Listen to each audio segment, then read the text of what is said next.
that's why we have godparents, so that you try to take up their place. Okay? So the college fund will be very helpful. Sometimes I'm only kidding. Okay? But anyway, we pray that they live a good life. And so, Parker and Sophia, the Christian community welcomes you with great joy. In its name, I claim you for Christ, our Savior, by the sign of the cross.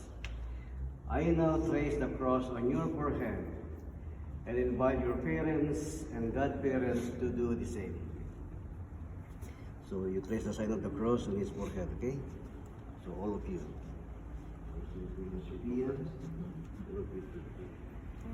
Don't make too hard. You may erase the forehead of the baby.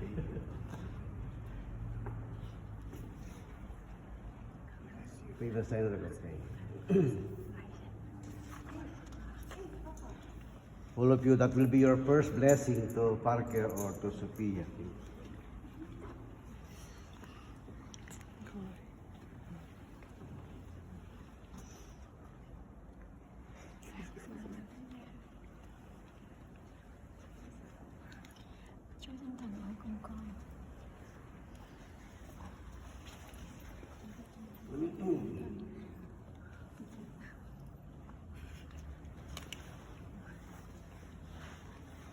So we now listen to the reading